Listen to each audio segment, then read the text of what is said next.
नमस्कार साथियों, what to do for UPSC के इस यूट्यूब चैनल पे आपका एक बार फिर से बहुत-बहुत स्वागत है। और मैं आज उपस्थित हूँ एक और नए विश्लेषणात्मक टॉपिक के साथ।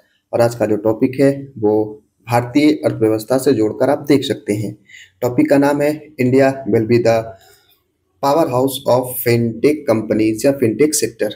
आने वाले दिनों में भारत की स्थिति और भी ज़्यादा मजबूत होगी, विशेष तौर पे वित्तीय प्रौद्योगिकी विच मीन्स फिनटेक के क्षेत्र में। इसके रिगार्डिंग आज के विश्लेषण है।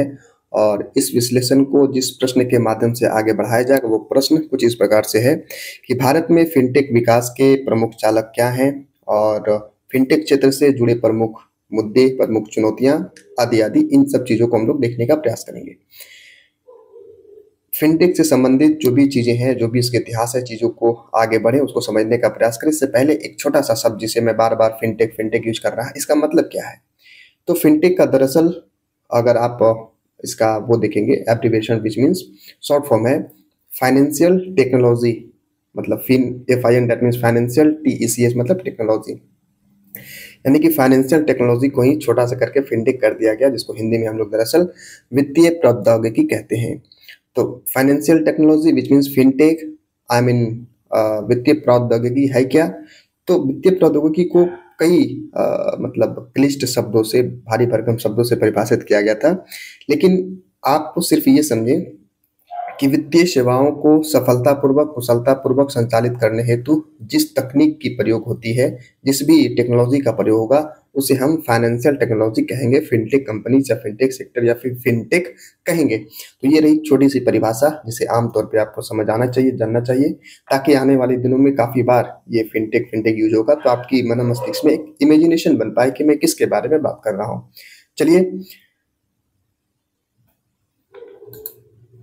आगे बढ़ते हैं और अपने टॉपिक की ओर, टॉपिक को एक्सप्लोर करने का प्रयास करते हैं। सबसे पहले ये देखने का प्रयास करते हैं साथियों कि भारत में फिनटेक क्षेत्र का विकास कैसे हुआ, और जब भी विकास इन द सेंस कि इसकी हिस्ट्री कैसी रही शुरुआत से लेकर के। हालांकि जब हम इसको कैटेगराइज करते हैं तो चार हिस्सों में बांटने का प्रयास करते हैं। पहला चरण होता है 2000 से पहले की, दूसरा चरण होता है 2000 से लेकर के तकरीबन 2015 तक, फिर 15 से 20 और फिर 20 के बाद की आज की स्थिति। तो इन चार खंडों में इस इतिहास को विच मीन्स फिनटेक के इतिहास को समझने का प्रयास करेंगे। और प्रत्येक कालखंड में हालांकि बहुत ज़्यादा विस्तार में जाने से बचेंगे, क्योंकि हमारे जो इंटरेस्ट है विच मीन्स वो ये नहीं है कि इसके इतिहास को जानने का प्रयास करें। दरअसल ज़्यादा समय इस बात पे दी जानी चाहिए कि वर्तमान अवस्था क्या है, वर्तमान चुनौतियां क्या है, उन चुनौतियों को कैसे हमें निपटना चाहिए, उस निपटान हेतु क्या उपाय किए जाए, यहाँ ज़्यादा प्रयास करना है। और जब सवाल भी आएंगे तो कुछ इसी पर्सपेक्टिव से आएंगे कि वर्तमान स्थिति क्या है, उसमें क्या चुनौतियां हैं, उनको कैसे आप बेहतर करोगे। तो चलिए, पर थोड़े से एक रेफरेंस के तौर पे इसको विकास के चरण को देख लेते हैं। पहला चरण है जिसे हम प्रारंभिक चरण भी कहते हैं, वर्ष 2000 से पूर्व। साथियों, जैसा कि आपको पता होगा, जहाँ तक मेरी याददाश्त जा रही, मैं पहले गूगल किया था तकरीबन जब ये नोट डाउन कर रहा था कि पहली बार भारत में एटीएम की प्रयोग कब हुआ। 1987 करके मुंबई में ऐसा कुछ रिजल्ट आया था, आप क्रॉस चेक कर लेंगे गूगल पे। तो 2000 के पहले इतनी स्थिति बेहतर नहीं थी कि आप प्रॉपर तरीके से जो ये क्षेत्र है फिनटेक का उसको आप इस्तेमाल कर सकें। एटीएम का 1987 में आया, लेकिन पहली बार, लेकिन जो असामान्य तौर पे इसकी अवसंरचना प्रॉपर तरीके से बढ़ाई गई, प्रॉपर तरीके से व्यवस्थित की गई, ये तकरीबन 2000 के बाद, विशेष तौर पे 2005, 7, 8, 9 की ये जो स्थिति रहा, यहाँ विशेष तौर पे बहुत ज़्यादा जो अवसंरचनाएं हैं फिनटेक की वो व्यवस्थित की गई, वो संचालित की गई, यूँ कहें तो उसको प्रॉपर तरीके से एक आकार दिया गया, और तब जाकर चीज़ें स्थापित हुई और हम आसानी से फिनटेक का लाभ ले सके। तो प्रारंभिक चरण में कुछ ऐसी बातें नहीं हुई, लेकिन हाँ कुछ ऐसे चीज रहे जैसे कि एटीएम और नीट और आरटीजीएस, नीट नहीं होता है, निफ्ट होगा, हाँ एनईएफटी विच मीन्स, जो निफ्ट आप बैंक में जाकर करते हो ना, मतलब एक तरीके से ट्रांसफर, पैसे का ट्रांसफर, आरटीजीएस, निफ्ट वगैरह वगैरह, आप मेरे से बेहतर जानते होंगे यदि इकोनॉमिकल पर्सपेक्टिव से आपका बैकग्राउंड रहा होगा। तो मैं इसको जानने का प्रयास किया, पर चूंकि मेरी उतनी ज़्यादा ये कहें तो काम की बात नहीं है कि क्या होता नहीं होता है, चूंकि मेरी बैंकिंग की एग्जामिनेशन है नहीं, तो मैं इतना जान गया, मतलब इतना तो पता था कि जो आरटीजीएस है वो कहीं ना कहीं ट्रांसफर से लेन देन है। मतलब मैं ये जानना चाह रहा, दरअसल ये बताना चाह रहा, ये हम लोग डिस्कस का एक बात बनाना चाह रहे, मतलब बनाना चाह रहा वो ये कि 2000 के आसपास, 2000 के पहले की जो स्थिति रही उसमें बहुत ज़्यादा विकास नहीं हुआ, लेकिन विकास के कुछ प्रारंभिक चरण की जो सुगबुगाहट है वो दिखने लगी थी, जिसमें एटीएम का आना, आरटीजीएस का होना, कोर बैंकिंग की स्थापना। कोर बैंकिंग मतलब ये होता है ना, कोर बैंकिंग का मतलब ये होता है कि एक बैंक है, उसके अनेक शाखाएं मतलब है, जिसको आप बैंक शाखाएं कहेंगे, हाँ शाखा है, और आपकी अकाउंट कई मतलब दूसरे शाखा में हो, आप उसका यूज कहीं दूसरे शाखा में कर सकते हैं, पैसा निकालना देना, ये सब तमाम चीजें कोर बैंकिंग के अंतर्गत आती है। तो ये शुरुआती चरण रहे 2000 के आसपास की स्थिति, जहां जो ये कोर बैंकिंग की सुविधा है वो प्राप्त होने लगी, यूं कहें तो सुविधा हमारे इकोनॉमी का एक हिस्सा बना। अगला चरण आता है 2000 से लेकर के तकरीबन 15 वर्षों तक का समय, 2015 तक। ये इस चरण को आप कह सकते हो कि ये प्रॉपर तरीके से इस क्षेत्र का एक विकास का चरण है, क्योंकि इस 15 सालों में बहुत तेज गति से अवसंरचनाएं विकसित हुई, बहुत तेज गति से अवसंरचनाओं का निर्माण हुआ, और कहीं ना कहीं एक स्थिति ऐसी बन पाई जहां हम दुनिया को ये बता सके कि भारत में विशेष तौर पर फिनटेक से संबंधित जो क्षेत्र है वो आपको कहीं ना कहीं चुनौती दे सकता है। खैर, तो आइए थोड़ा सा एक नज़र डाल लेते हैं कि क्या क्या मतलब यूँ कहें तो विकास हुआ 2000 से लेकर के 2015 तक। हालांकि विकास तो छोटे छोटे स्तर पे बहुत सारे हुए, लेकिन उन विकास के क्रम में जो ज़्यादा कैटलिस्ट की भूमिका निभाई, इन द सेंस की जो ज़्यादा कुत्ते की भौंकने की आवाज़ आ रही होगी, मैंने ऐसा देखा है कि जब भी मैं ऐसा शुरुआत करता हूँ कि मुझे लाइव जाना है या फिर मुझे वीडियोस रिकॉर्ड करने हैं, आई ऑलवेज सी कि वो डिस्टर्ब करते हैं। हालांकि मुझे ये शब्द नहीं कहना चाहिए वो डिस्टर्ब करते हैं, लेकिन फिर भी खैर मैं ये कह रहा था कि 2000 से 2015 तक जो पहली बार, हालांकि जब आप फिनटेक से संबंधित कोई भी चीज़ उपयोग करते हो तो आधार की जो ये एक भूमिका है बहुत ज़्यादा हो जाती है, उसके बिना संभवतः आप नहीं कर पाओगे, क्योंकि केवाईसी के बिना मुश्किल है कि आप उसको प्रॉपर तरीके से यूटिलाइज कर पाएँ। तो पहली बार 2009 में जो आधार कार्ड की एक परिकल्पना है वो हमारे देश में लाई गई, और वहाँ से फिर आधार कार्ड से सत्यापन शुरू हुआ और फिर ये चीज़ें आगे बढ़ी।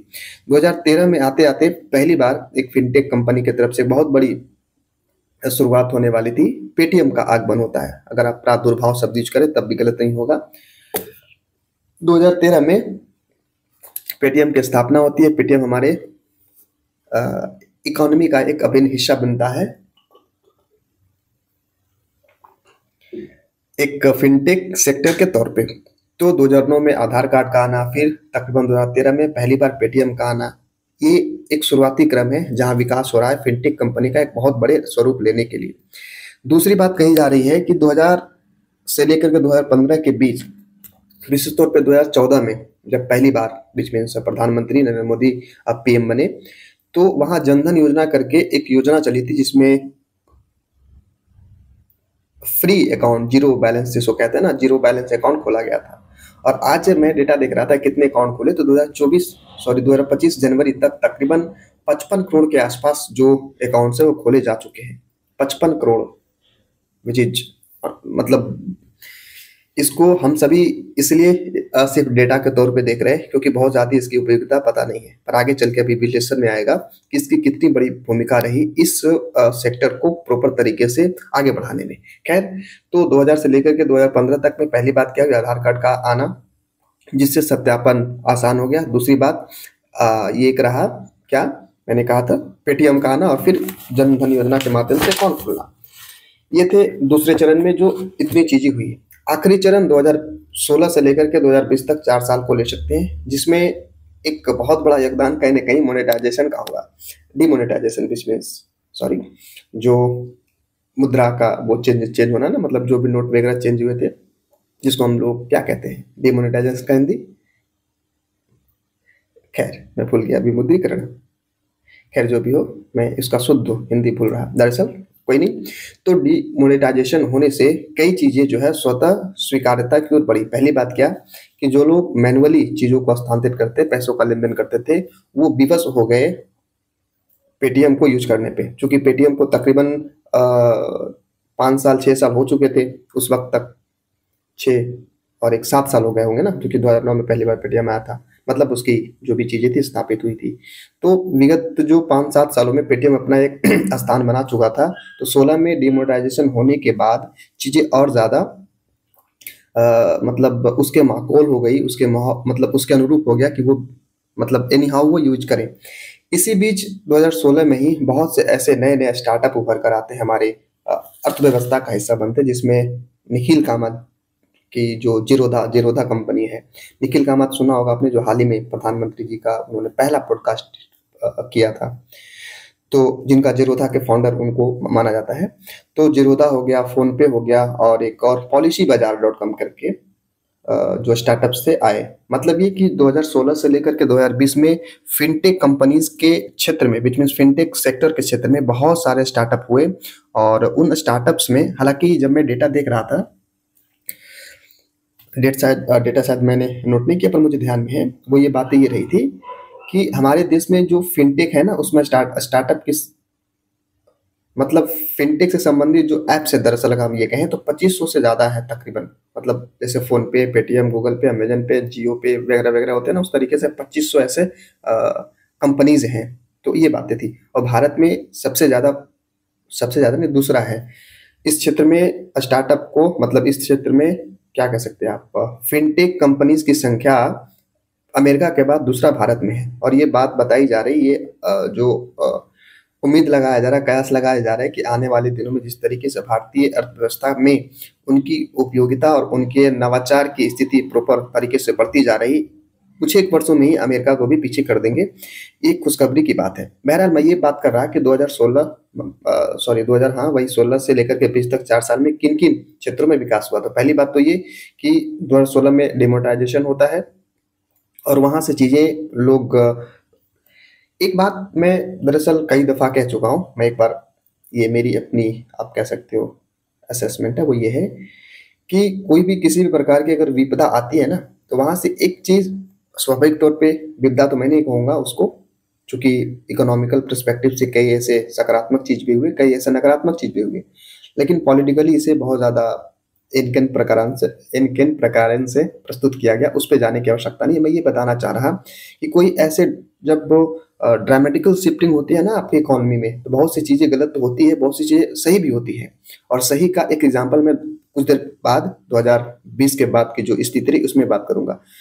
मोनेटाइजेशन होने से, डिमोनेटाइजेशन होने से लोगों में, यही कहें, लोग जो है वो मजबूर हुए ऑनलाइन ट्रांज़ैक्शन को करने में, ऑनलाइन ट्रांज़ैक्शन को एक्सेप्ट करने में, और वहाँ से एक प्रवृत्ति बनी, वहाँ से एक स्वीकार्यता बढ़ा समाज में। सबसे बड़ा चैलेंज होता है समाज में आपकी इकोनॉमी में स्वीकार्यता को स्थापित करना, जो एक्सेप्टेंस है उसको एस्टैब्लिश करना। और वो सरकार के माध्यम से, जागरूकता के माध्यम से बनाई जाती है। लेकिन अगर कोई ऐसी घटना हो जिससे बिना किसी दबाव के, बिना किसी प्रयास के वो स्वीकार कर ले, तो ये एक आप कह सकते हो पॉजिटिव साइड बनता है। कुछ वैसा ही 2016 का डिमोनेटाइजेशन से हुआ।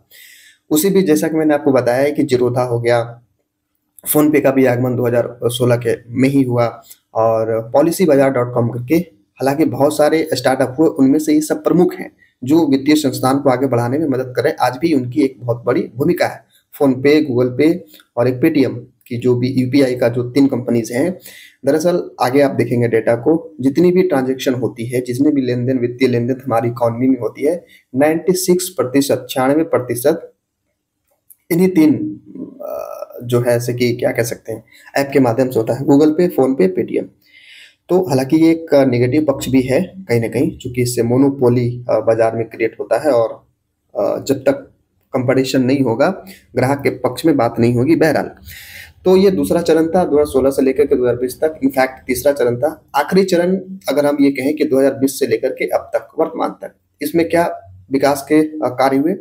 तो 2020 में जैसा कि आपको पता ही है कि कोविड का वो एक तरीके से बहुत बड़ा स्थिति रही। इस स्थिति ने, जैसा कि आपको पता होगा, आपके घर में है और किसी भी प्रकार से अगर ट्रांज़ैक्शन वगैरह करना है, तो मैनुअली अगर आपके पास ऑप्शन है भी, तब भी आप करने से बचें। और फिर मैं ये कहूँगा कि जो सामाजिक इकोनॉमिकल पर्सपेक्टिव, जो स्वीकार्यता रही, जो एक्सेप्टेंस रही, वो कई गुना ज़्यादा बढ़ गया। इसी बात को कहते हुए मुझे एक बात ध्यान में आ रहा है कि 2020, 21, 22 इस 3 सालों के दरमियान पेटीएम की जो नंबर्स ऑफ ट्रांज़ैक्शन है, वो तकरीबन 500% तक बढ़ गए थे, अकेले पेटीएम की। तो ये बताता है कि कोविड 19 है उसकी क्या भूमिका रही हमारे क्षेत्र को पुश करने में। एक बहुत बड़ी नेगेटिव कारण तो है ही कोविड 19 का, एक सकारात्मक पहलू भी है जिसके कारण स्वीकारता बढ़ी। मैं बार बार स्वीकारता को क्यों कर रहा, क्योंकि अगर देश में या फिर कह लें आपके इकोनॉमी में बहुत ज़्यादा चीज़ें स्थापित हैं, इंफ्रास्ट्रक्चर भी है, बहुत कुछ भी है, लेकिन उसको लोग यूज नहीं कर रहे, उसकी एक प्रवृत्ति या एक ट्रेंड नहीं दिखा पा रहे उसके स्वीकारता की, तो कहीं ना कहीं आपको बहुत ज़्यादा एक्सटर्नल या इंटरनल दोनों तरीके से पुश करना होता है, प्रयास करना होता है। पर कोविड 19 ने इस प्रयास को स्वतः कर दिया और लोग आसानी से इस बात को स्वीकार कर लिए। तो ये रही बात है। इसी में एक बात और कही जाती है कि डिजिटल बैंकिंग तो इस सब तो आगे बढ़ा ही, बाई नाउ पे लेटर करके, बाई नाउ पे लेटर BNPL करके, है ना, ये भी स्थिति आई। मतलब ये मुझे थोड़ी सी ये जानकर हैरानी हुई कि जो BPL है, मतलब बाई नाउ पे लेटर BNPL, ये बहुत पहले से रहा होगा, लेकिन नहीं, हमारी इकोनॉमी की जो हिस्सा है वो तकरीबन 5 साल 7 साल, बहुत ज़्यादा तो 4 साल, बेसिकली 5 से 5 है ना, 5 साल इसी के अंतर्गत बना। ये क्या है दरअसल, आपको पता होगा बाय नाउ पे लेटर मतलब क्या, ये कि आप अभी जैसे गूगल पे है, गूगल पे तो पता नहीं, मैंने नहीं ऐसा किया, पर मैं एग्जांपल लेता हूँ इसका, क्या नाम है उसका, फ्लिपकार्ट का। फ्लिपकार्ट पे आपके पास ऑप्शन है कि आप अभी खरीद लें, बाद में पे कर सकते हैं। अमेजन पे भी ये ऑप्शन है, आप अभी खरीद ले, बाद में ये कर सकते हैं। मैं सब एग्जांपल भले ही किसी पर्टिकुलर ऐप से ले रहा, लेकिन इस तरीके की कोई भी जो क्रियाविधि शुरुआत में आया, दरअसल क्रेडिट कार्ड को भी आप ले सकते हो। एक शब्दों में इन तमाम चीज़ों को कंक्लूड करना हो तो आप ये कहें कि लोगों को पैसा ना होते हुए भी प्रोडक्ट तक पहुंच बना देना कहीं ना कहीं हमारे फिनटेक कंपनी को उभारने में बहुत बड़ा काम या बहुत बड़ा एक कारक रहा। तो ये चीज़ें रही। रुपे कार्ड, क्रेडिट कार्ड आदि उस वक्त अपने जो प्रारंभिक अवस्था में रही, और शुरुआत में तो बहुत ज़्यादा ये भी था कि मान लिया गूगल पे है, आप अगर रिचार्ज करते हो तो आपको एक्स्ट्रा प्लेटफॉर्म फी के बदले आपको जो भी है, क्या उसको कहते हैं, कैशबैक वगैरह भी मिलता था शुरुआत में। तो ये सब पुश कारक रहे, पुश फैक्टर रहे इस चीज़ को बेहतर करने में। तो ये थे इसके कुछ छोटे से इतिहास जिसको हमने देखने का प्रयास किया। हालांकि मैं ये फिर कहूँगा कि बहुत ज़्यादा ये इंपॉर्टेंट नहीं है कि इसका इतिहास क्या रहा, इसका इंपॉर्टेंट ये है कि इसके समक्ष चुनौतियाँ क्या है, इसको कैसे आप बेहतर करोगे, क्योंकि ये आपके अर्थव्यवस्था का अभिन्न हिस्सा बन चुका है और इसके बिना आपकी अर्थव्यवस्था कहीं से भी सुरक्षित नहीं है। तो ज़्यादा ध्यान वहाँ देना है। फिलहाल इसको ये समझिए, ताकि एक क्रम बना रहे, इसलिए मैंने कह दिया। बहरहाल अब आइए देखने का प्रयास करते हैं कि ये जो बढ़ोतरी रहा, इन द सेंस विकास रहा, विकास के क्रम रहे, इस क्रम के पीछे कौन से कारक रहे, विच मीन भारत में फिनटेक विकास के प्रमुख चालक कौन से हैं, इसको देखने का प्रयास करते हैं। उससे पहले मैं थोड़ा सा जलापान कर लूं।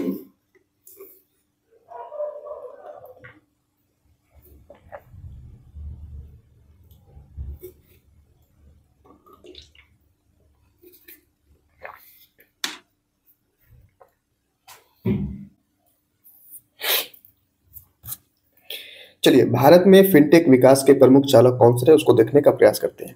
पहला प्रयास है, विच मीन्स पहला कारक है तीव्र डिजिटल अंगीकरण। अंगीकरण मतलब था अडाप्टेशन, है ना। डिजिटल, एक सेकेंड, व्हाट्स हैपनिंग देयर, खैर मैं क्या देख रहा था, हाँ, तीव्र डिजिटल अंगीकरण, इसको मैं अपने शब्दों में समझाना चाहूंगा और ये कहूंगा कि 2020 के बाद जब कोरोना काल खत्म हुआ, यही कहें तो अपने पीक पे रहा, तो उस वक्त स्मार्टफोन की जो नंबर ऑफ स्मार्टफोन है, मतलब फोन खरीदने की इच्छा जो ये रही, वो बढ़ा।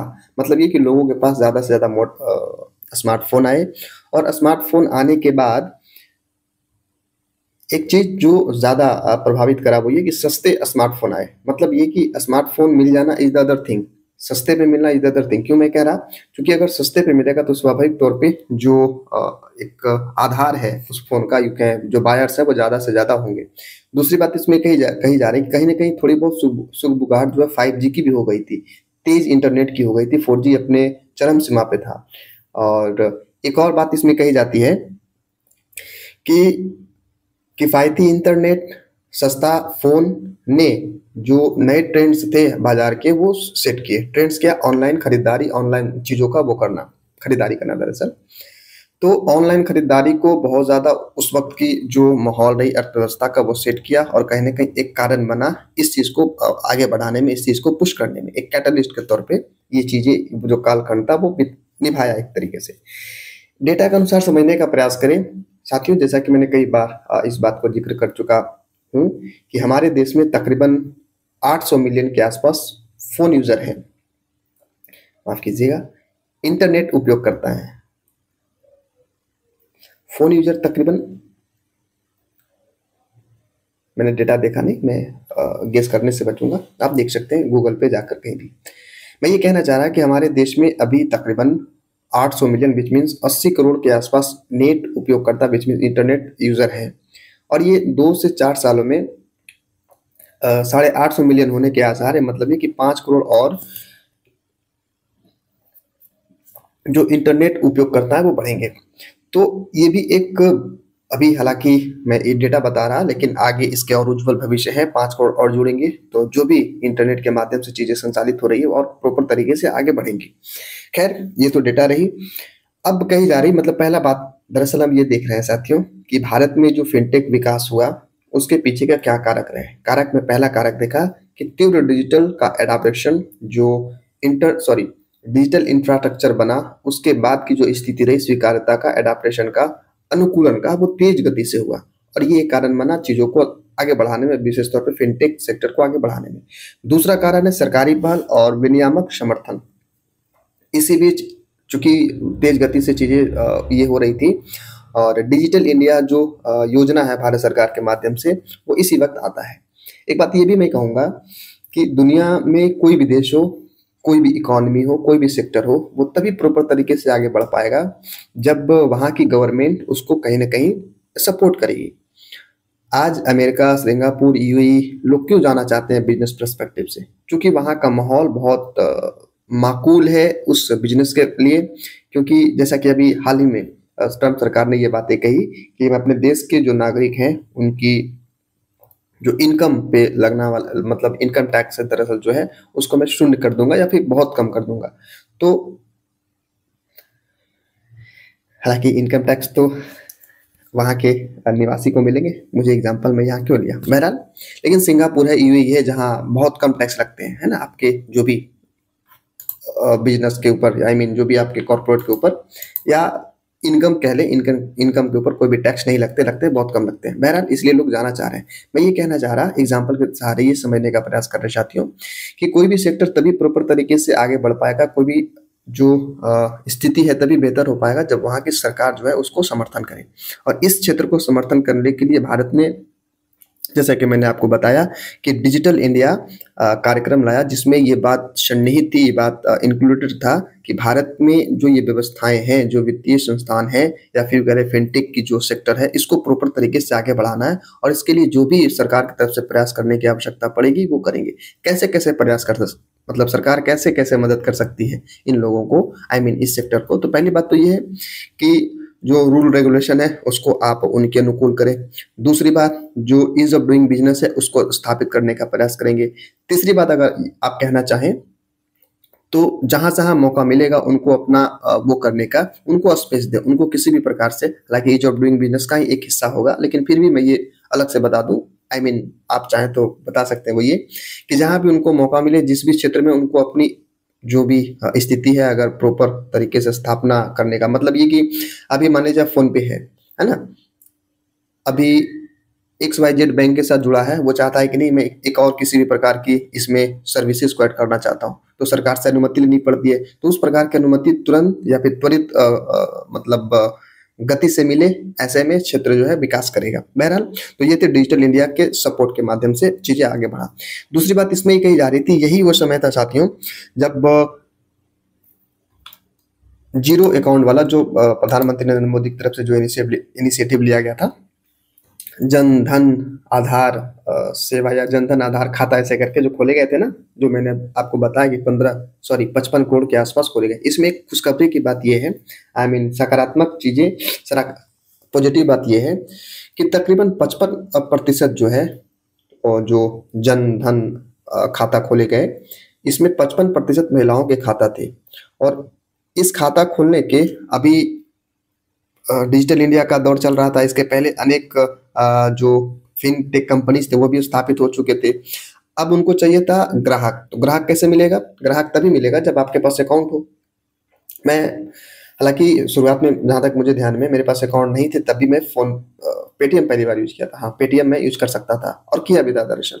लेकिन ये अकाउंट बन जाने से व्हिच मीन्स इतना अकाउंट खुल जाने से बहुत सारे ऑप्शन खुल गए फ़िनटेक कंपनीज़ के लिए कि वो इनको अपने साथ जोड़ सकें, और कुछ स्थिति ऐसा ही हुआ।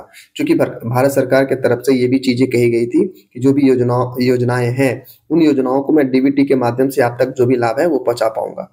तो स्वाभाविक तौर पे यदि आप DBT which means direct benefit transfer का अगर आप लाभार्थी बनना चाहेंगे या चाहते, तो आपको कहीं न कहीं इसको जो कंपनी व्हिच मीन्स सॉरी जो खाता है उसको ऑनलाइन जोड़ना पड़ेगा, मोबाइल से जोड़ना पड़ेगा, ताकि आप प्रॉपर तरीके से इसको ये कर पाएँ।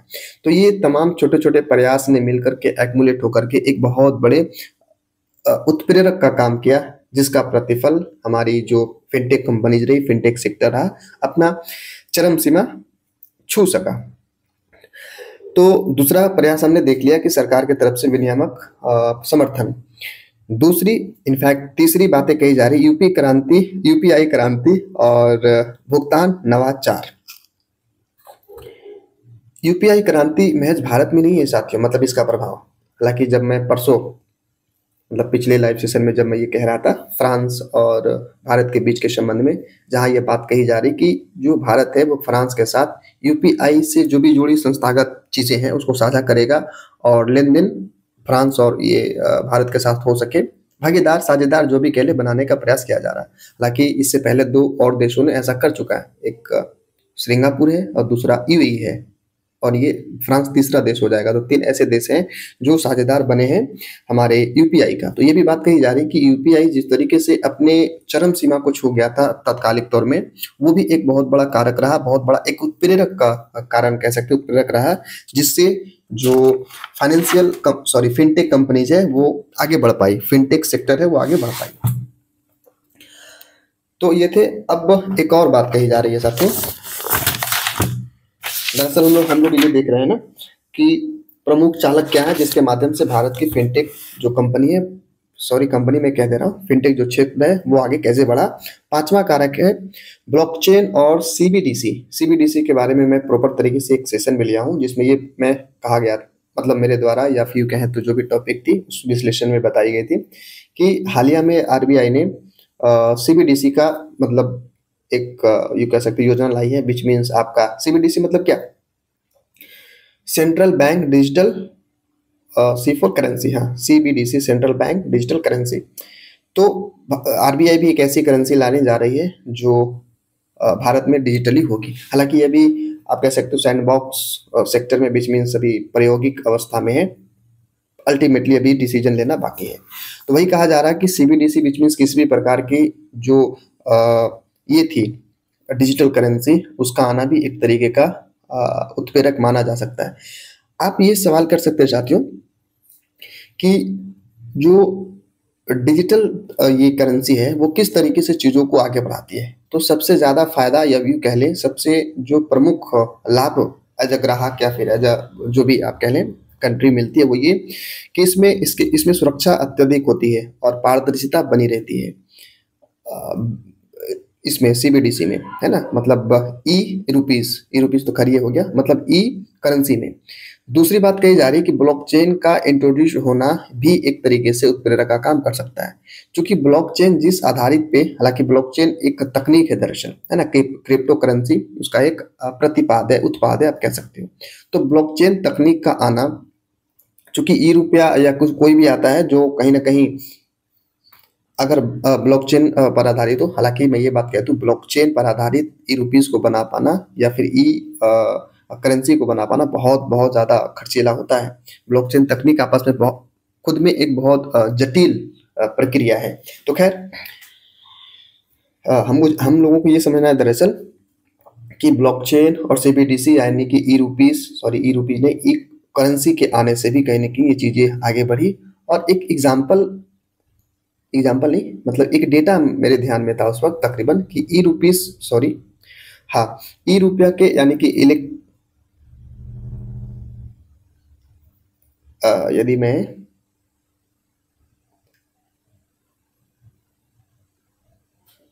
नहीं, डेटा मुझे ध्यान में आ रहा है कि 1200 करोड़ के आसपास था, ई रुपीस था। मतलब ये कि इलेक्ट जो ई रुपीस की उपयोगकर्ता है हमारे देश में तकरीबन 5 मिलियन के आसपास है, 50 लाख के आसपास है। और जो 50 लाख लोगों ने ई रुपीस का प्रयोग किया, उसकी वैल्यूएशन तकरीबन 1200 करोड़ के आसपास थी। नहीं नहीं, 1200 करोड़ नहीं थी, ये डेटा मैं मैं मिस कर रहा हूँ। बहरहाल अभी ये समझना है कि उस वक्त जो अभी वर्तमान स्थिति रही, जिस जो ये उत्प्रेरक का कारक रहा, वो दरअसल 5 लाख लोगों ने ई रुपीस या फिर कह ले इलेक्ट्रिक जो करेंसी है, ई करेंसी है दरअसल, उसका उपयोग करने से एक तरीके का उत्प्रेरक कारक बना। बहरहाल मैं इसमें इसलिए ये कंफ्यूज हो रहा, मुझे समस्या आ रही बताने में, क्योंकि इसके बारे में मैं और कुछ बहुत ज़्यादा पढ़ा था जो मुझे ध्यान में नहीं है। बहरहाल कोई बात नहीं। अगली और पांचवी बात जिसके माध्यम से हम ये कह सकते हैं कि हमारे देश की जो दरअसल फिनटेक क्षेत्र है वो आगे बढ़ा। पांचवा कारक है बढ़ती विदेशी निवेश और फिनटेक स्टार्टअप में उछाल। जब भी निवेश की बात आएगी साथियों किसी भी क्षेत्र में, आपको तुरंत इसको कहीं ना कहीं जो क्या कह सकते हैं, R&D, रिसर्च और डेवलपमेंट से जोड़ कर देख लेना है, क्योंकि कहीं ना कहीं भारत के अंदर एक विशाल उपभोक्ता आधार है, एक बहुत बड़ी बेस है इस क्षेत्र को प्रॉपर तरीके से आगे बढ़ाने के लिए, बहुत पोटेंशियल है ना। तो ये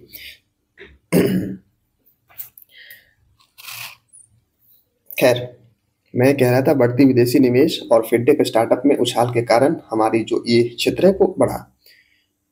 इसमें एक बात भी कही गई, जैसा मैंने आपको बताया भी था अभी, कि भारत में फिनटेक स्टार्टअप जो है दरअसल 2500 के आसपास है, और अमेरिका पहले स्थान पे, भारत दूसरे स्थान पे है। तो ये एक कारण है। बहरहाल चलिए इससे मतलब इन 5 पॉइंटों के माध्यम से हमने ये समझा कि क्या-क्या कारण है जिसके कारण व्हिच मीन्स जिसके प्रतिफल के रूप में हमारे फिनटेक की जो क्षेत्र है वो आगे बढ़ा। अब ये समझने का प्रयास करते हैं कि भारत में फिनटेक क्षेत्र से संबंधित प्रमुख मुद्दे क्या हैं, चुनौतियाँ क्या हैं, समस्याएँ क्या हैं, कंसर्न क्या है। अगर हम, चूंकि यही हमारे सेक्टर का हमारे प्रयास का मुख्य अंग होना चाहिए समझने के लिए, तो मुद्दा में, कंसर्न में, चिंताओं में पहली बात कही जा रही है विनियामक अनिश्चितता। विनियामक अनिश्चितता मतलब क्या, कि आपके पास कोई प्रॉपर कानून है नहीं, हालांकि है, लेकिन वो इतनी ज्यादा स्ट्रेंथन नहीं है कि वो एक प्रूफ दे सके, इन द सेंस कि एक स्ट्रॉन्ग मैसेज दे सके कि आने वाले दिनों में, आने वाले वर्षों में मैं इसे चेंज नहीं करूंगा। जैसे कि एग्जांपल मैं बताता हूँ, हालिया दिनों में पेटीएम के ऊपर एक आरबीआई के द्वारा एक आप कह सकते हो ये लगाया गया रोक कि आप नए कस्टमर, नए जो ग्राहक हैं उसको नहीं जोड़ सकते हैं। क्यों? क्योंकि उन्होंने कई ऐसे धोखाधड़ी चीजें पाई गई। तो इन सब चीजों के कारण भी कहीं ना कहीं भारत के समक्ष इस क्षेत्र को एक डेंट लग सकता है, एक समस्या का सामना करना पड़ सकता है। तो विनियामक अनिश्चितता मतलब ये कि कानून का प्रॉपर तरीके से संचालन ना होना भी एक कारक बन सकता है। बहरहाल दूसरा कारण समझने का प्रयास करें तो साथियों वो ये है कि साइबर जोखिम और डिजिटल धोखाधड़ी, ये एक बहुत बड़ी समस्या है, और शायद ही कोई एक ऐसा घर होगा जो इस धोखाधड़ी का शिकार नहीं बना होगा।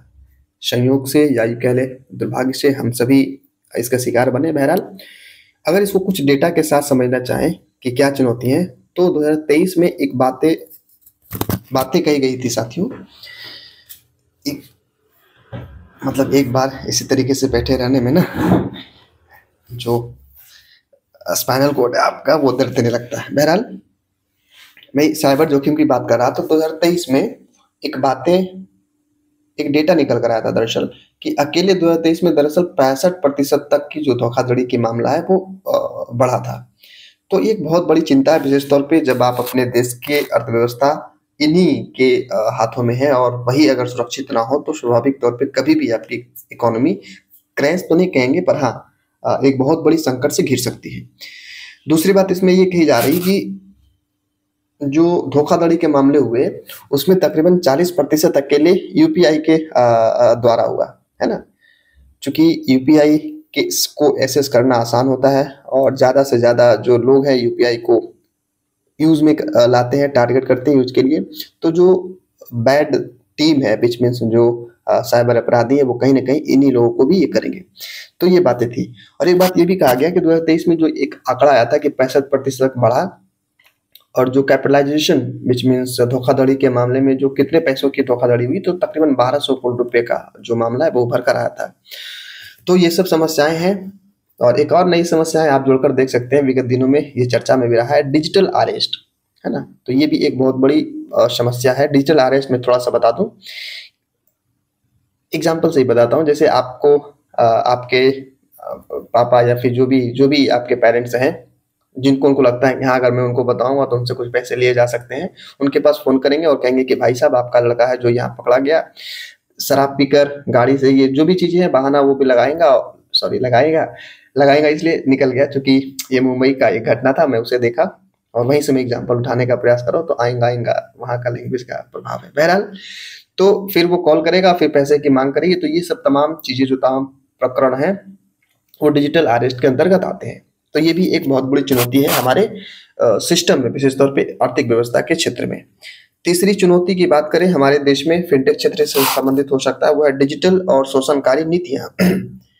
जैसे आजकल आसानी से लोन मिल जाते हैं सापेक्षिक रूप से पहले, हालांकि अब भी लोन प्राप्त करना उतना आसान नहीं है, विशेष तौर पे जब आप एक मध्यम वर्ग या फिर गरीब परिवार से या समुदाय से या आर्थिक व्यवस्था के उस क्षेत्र से आ रहे हैं। तो बड़े लोगों को तो मिल ही जाता है, पर अगर मिल भी गया ना, उसके बाद आर्थिक जो, जिसे ये मैं शब्द यूज कर रहा हूँ, शोषणकारी नीतियां, लोग बहुत ज्यादा डिक्टेट करके पैसे वसूलने का काम करते हैं, है ना।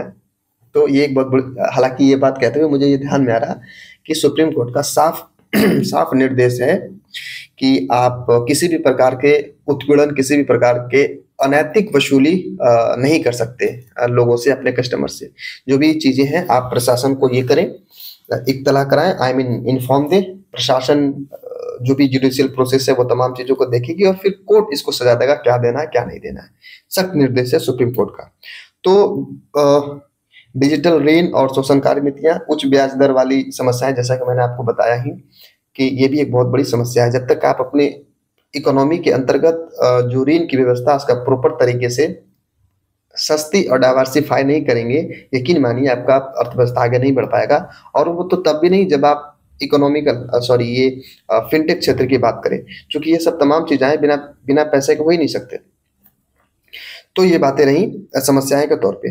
अगली समस्या इसमें कही जा रही है डेटा गोपनीयता की, और ये कंसर्न बहुत ज्यादा भी है। आपने देखा होगा साथियों कि अगर आप कोई एक ऐप को इंस्टॉल करते हो, मान लो कोई गेमिंग ऐप को इंस्टॉल किए, तो उसके बाद ना आपको अन्य जो बेटिंग ऐप है, गेमिंग ऐप है, उसके तरफ से मैसेज आने लगते हैं, उसके तरफ से कॉल आने लगते हैं। तो एक डेटा गोपनीयता की बात रहती है कि आपने अगर किसी एक को अपनी डेटा बताया, अपने नंबर दिए, तो वो शेयर कर देता है। एग्जाम्पल के तौर पे मान लीजिए मैं जूपी को इंस्टॉल किया, नंबर डाला, तो वो रस को दे देगा नंबर, फिर रस की तरफ से फोन आएगा कि आपके लिए ये है वो है वगैरह वगैरह तमाम चीजें। तो ये गोपनीयता का समस्याएं हैं।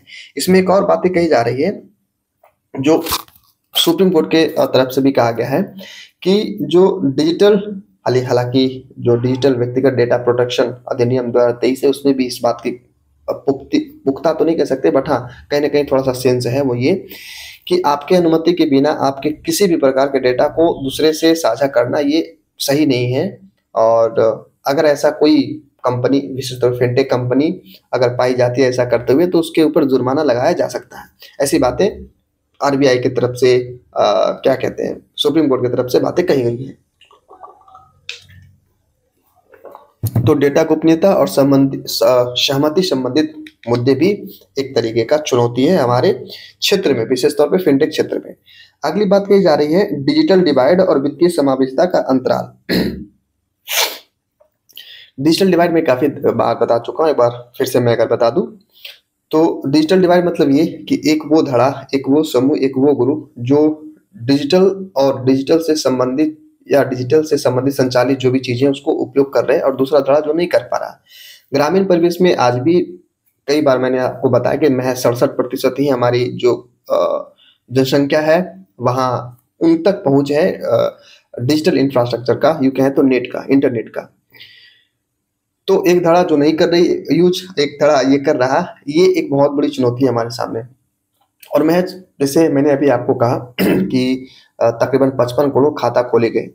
आप बताओ, खाता खोल देने मात्र से क्या वो वित्तीय संस्थान की, विच मीन्स जो फाइनेंशियल टेक है उसका हिस्सा बन पाएंगे? नहीं। अगर वहाँ नेट की व्यवस्था नहीं है, इंटरनेट की व्यवस्था नहीं है, उनके पास फोन नहीं है, बेसिक अवसंरचना अवसंरचना नहीं है, डिजिटल इंफ्रास्ट्रक्चर नहीं है, तो कतई वो इसका हिस्सा नहीं बन सकते। और इसी का परिणाम है साथियों कि आप कई बार ये भी डेटा सुनते होंगे कि भारत सरकार के द्वारा जो 54-55 करोड़ खाता खोले गए, उसमें 11 करोड़ जो अकाउंट्स हैं वो निष्क्रिय हैं।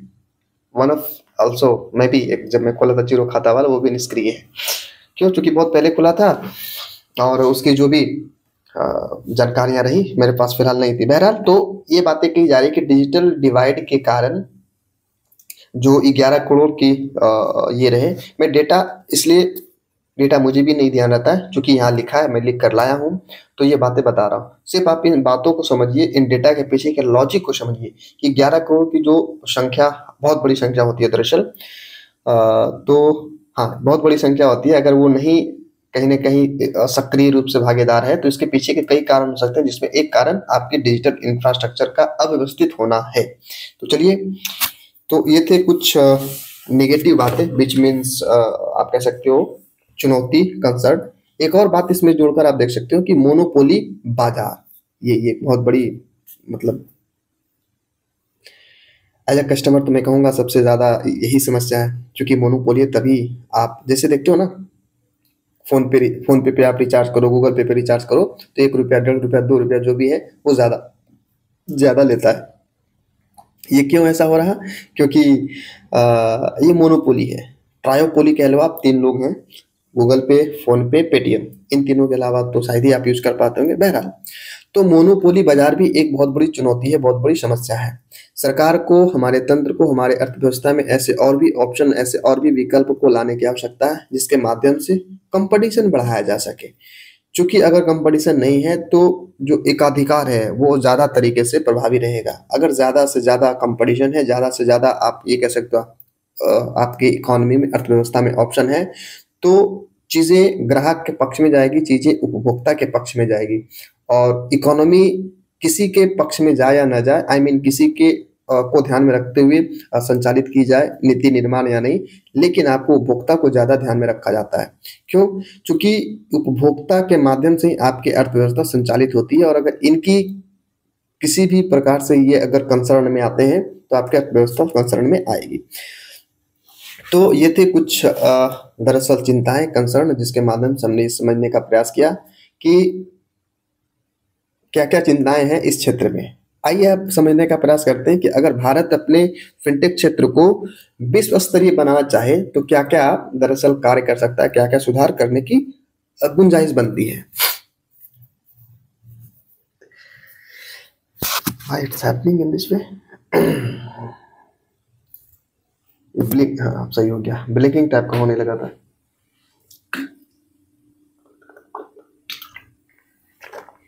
आइए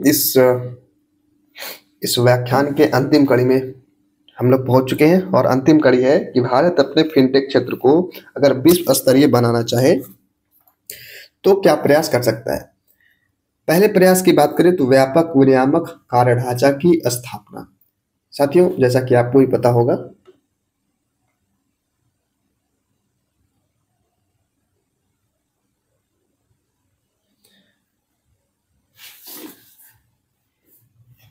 ये क्या था, खैर वो लाइटिंग का कुछ व्यवस्था था।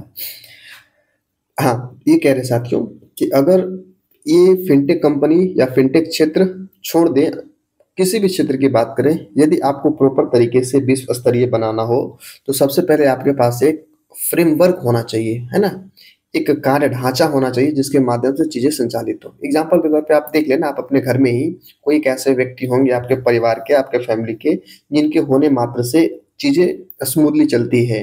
मान लिया आपके पेरेंट्स हैं, तो अगर पेरेंट्स घर में हैं, तो टीवी कब देखना है, टीवी कब नहीं देखना है, किस वॉल्यूम में देखना है, कब घर में आ जाना है, कब घर से निकलना है, तमाम चीजें प्रॉपर तरीके से संचालित होती है। वो ये कहीं ना कहीं नियामक के तौर पे, रेगुलेटर के तौर पे स्थापित होते हैं।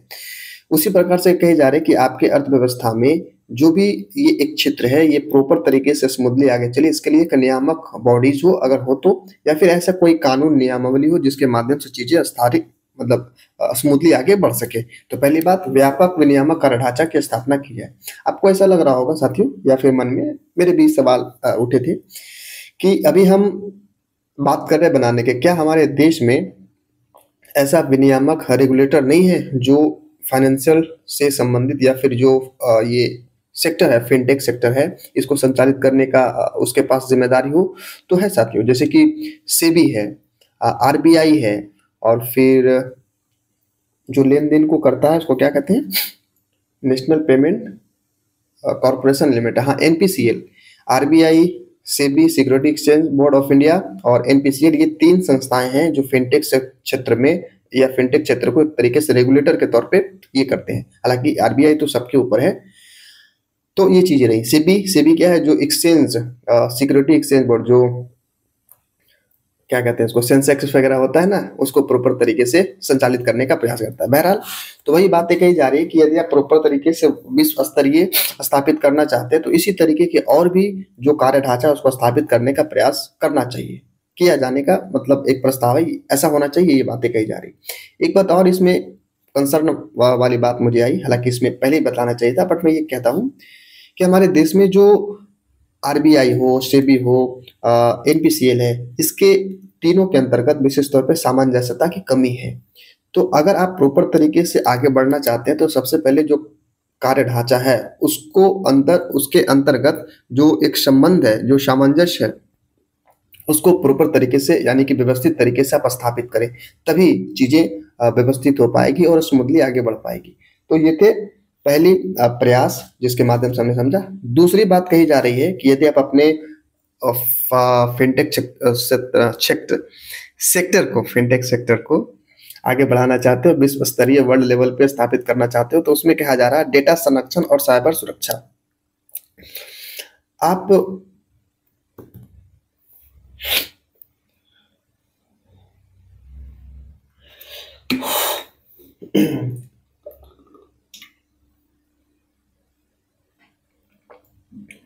खैर क्या, हाँ मैं ये कह रहा था डेटा संरक्षण और साइबर सुरक्षा को स्थापित करना होगा। एक एक लफ्ज में कहें इसको और प्रॉपर तरीके से बढ़ाने के लिए, तो आपके जो इकोनॉमी है उसके अंतर्गत डिजिटल इंफ्रास्ट्रक्चर को बेहतर करना होगा। और उसमें सबसे पहली बात ये कही जा रही कि विगत वर्षों में जिस तरीके से अपराधियों द्वारा अपराध करने का जो तरीका बदला है, उस तरीका को, उस रूट को ये करने के लिए, पहचान करने के लिए आपको उच्च किस्म की ये चाहिए, तकनीक चाहिए। और उसमें सबसे ज्यादा भागीदार, सबसे बेहतर जो आपका साथी है वो आर्टिफिशियल इंटेलिजेंस है। यानी कि निगरानी के लिए आप एआई का उपयोग करें और एआई के माध्यम से आप तमाम चीजों को स्थापित करने का प्रयास करें। एआई की ये बात कहते हुए मुझे ये ध्यान में आ रहा है कि हाल ही में जो एयरटेल है वो एक क्या उसको कहते हैं, एक अपनी सर्विस में एक इम्प्रूवमेंट किया है, एआई इंक्लूड किया है कि अगर किसी भी प्रकार के फ्रॉड नंबर से कॉल आता है तो वो स्वतः ब्लॉक कर देगा, आपके पास कॉल आने भी नहीं देगा। तो ऐसे इनिशिएटिव और लेने की जरूरत है। हालांकि और भी कई इसके परिणाम हैं। बहरहाल, एआई का उपयोग करके धोखाधड़ी को हम कहीं ना कहीं निगरानी कर सकते हैं, पकड़ सकते हैं। दूसरी बात ये कही जा रही है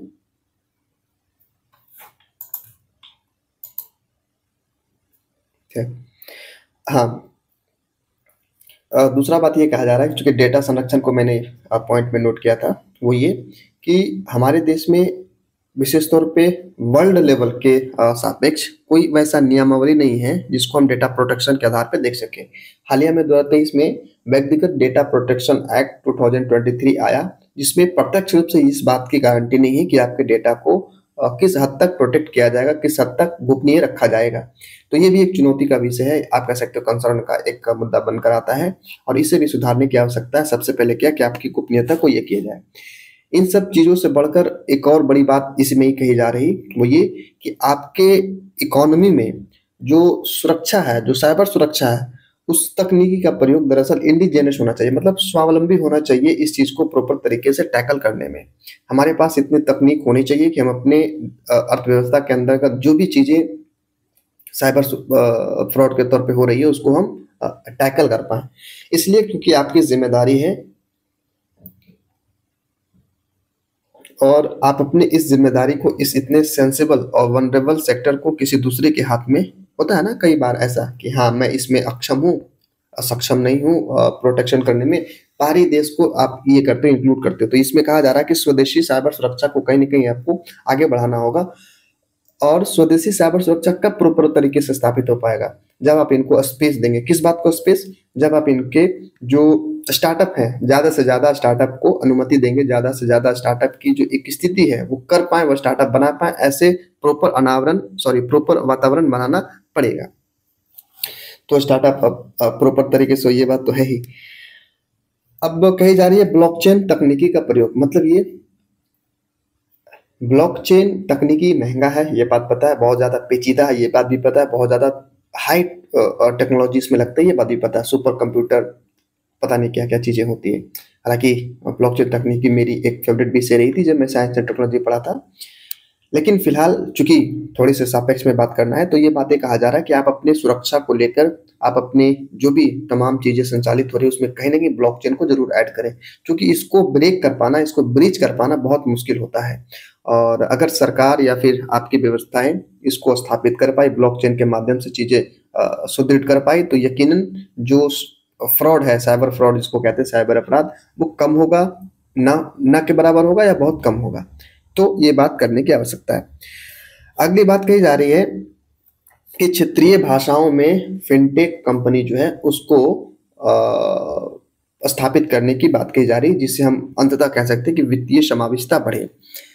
और ये जो वित्तीय फ्रॉड होते हैं ना, फाइनेंशियल फ्रॉड विच मीन्स आपराधिक फ्रॉड, जो भी आप कह लो, उसमें कहीं ना कहीं थोड़ा सा भाषा का भी वो होता है। जैसे मान लिया कोई मैसेज आया आपके, मान लीजिए मैं अगर सक्षम हूँ, चलिए मैं समझ जाऊंगा कि इंग्लिश में क्या बातें कही जा रही और मुझे लिंक पे क्लिक करना है या नहीं करना है ना, क्योंकि उसमें लिखा होता है तमाम चीजें, और इतनी अंग्रेजी मेरी है कि मैं समझ जाऊंगा कि क्या बातें कही जा रही।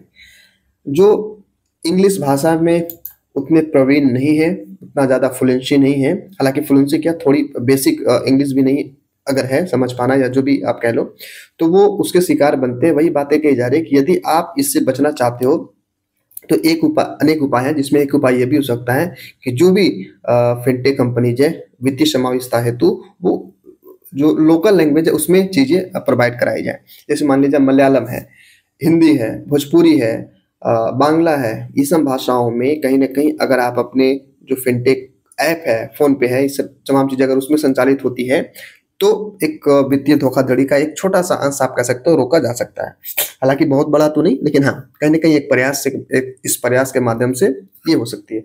और कई बार ऐसा देखा भी जाता है कि लोग फोन पे इसलिए नहीं यूज कर रहे क्योंकि उनको अंग्रेजी नहीं आती है। अगर हिंदी में अगर वो चीजें स्थापित हो तो स्वाभाविक तौर पे एक ब्रॉडबैंड बढ़ेगा, उपयोग जो है वो दायरा वो बढ़ेगा।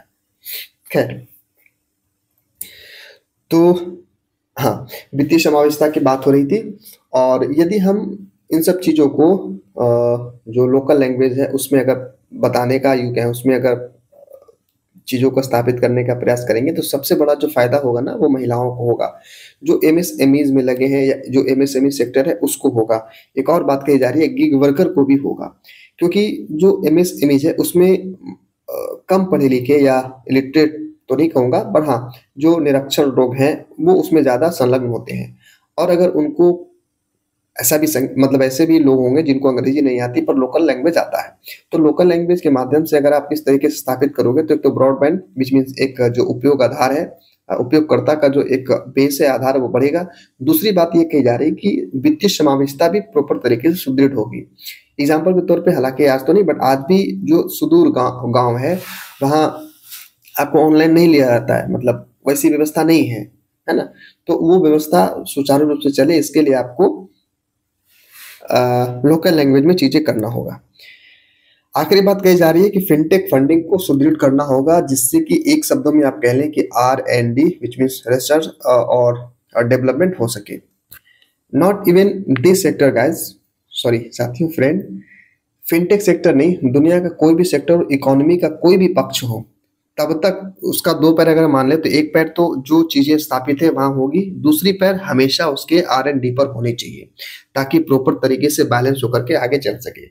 नहीं तो अगर रिसर्च और डेवलपमेंट नहीं होगा तो कहीं न कहीं जो एक नया चुनौती है, नई चुनौती है, उसको स्वीकार नहीं कर पाएगा वो, और फिर अंततः वो मरणावस्था में चला जाएगा, इन द सेंस कि वो अपनी जो भी स्थिति है, वो अस्तित्व उसके खतरे में आ जाएँगे। तो आर-एन-डी का होना बहुत ज़रूरी है, और इसके लिए ये तभी संभव है जब आपके देश में या फिर आपकी अर्थव्यवस्था में, आपके उस क्षेत्र में निवेश आए, फंडिंग आए, तभी ये संभव हो पाएगा कि आप रिसर्च वगैरह कर पाएँ।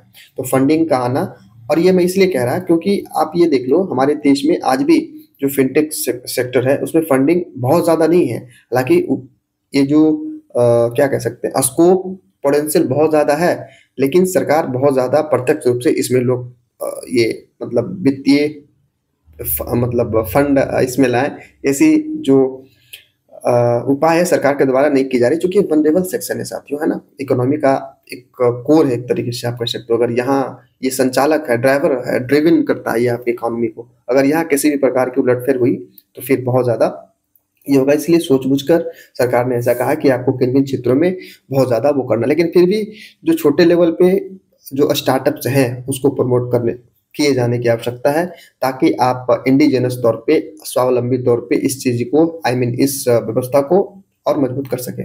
वैसे भी दुनिया के तकरीबन जो पूरे दुनिया में ही जहाँ भी बात सॉफ्टवेयर की आएगी, भारत की जो लीडिंग कैपेसिटी है, नेतृत्व करने की जो क्षमता है, वो आगे थी, आगे है, और संभवतः आने वाले दिनों में भी आगे रहेगी। तो चूँकि ये सब तमाम चीज़ें सर्विस सेक्टर से जुड़ती है, तो इसी का परिणाम है कि हमारे जो यूपीआई है, उसको स्वीकार करने के लिए बड़े-बड़े देश भी, साझा करने के लिए, बीच में साझेदारी के लिए बड़े-बड़े देश भी आ रहे हैं। जिसमें मैंने आपको बताया कि फ्रांस है, यूएई है, फिर छोटा-सा देश क्या नाम है उसका, सिंगापुर है। इन सब देश का भारत के साथ इस क्षेत्र में जुड़ना भारत के एक नेतृत्व करता है, ह्यूमन लीडरशिप को स्थापित करता है, लीडरशिप कितनी है उसको बताता है।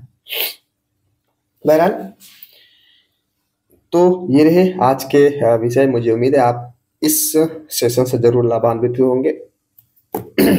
और कल, जैसा आपने देखा होगा, कल के जो वीडियोज़ रहे थे, वो मैंने ये कहा था कि व्हाट इज़ अश्लीलता, ऑब्ससेनिटी, व्हिच मीन्स अश्लीलता का मतलब क्या, उसकी परिभाषा क्या। अगर आपने नहीं देखा तो जाकर आप देख सकते हो, और आप अपनी प्रतिक्रिया ज़रूर बताएँ, आप अपनी प्रतिक्रिया ज़रूर दें। टिप्पणी, व्हिच मीन्स कमेंट, ज़रूर करें। ज़रूरी नहीं है वैसे, अगर आप कंफर्टेबल नहीं है तो फिर कोई बात नहीं, मतलब जबरन ये बात नहीं कही जा सकती। बहरहाल, अगर आपके कोई सवाल हैं तो आप कमेंट बॉक्स में ज़रूर बताएँ, आपके सवालों के जवाब दिए जाएँगे।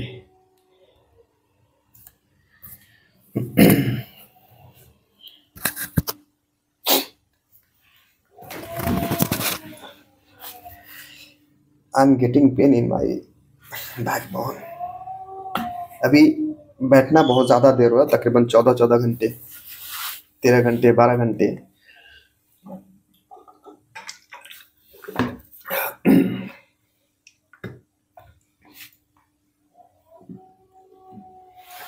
तो चलिए साथियों, आज के लिए सिर्फ इतना है। मुझे उम्मीद है आप आज के सेशन से ज़रूर लाभान्वित हुए होंगे। मिलते हैं अगले सेशन में एक नए प्रयास के साथ और एक नए एनर्जी के साथ। तब तक आप पढ़ाई करते रहें, मस्त रहें और स्वस्थ रहें। एक बार फिर से आप सभी को बहुत बहुत धन्यवाद।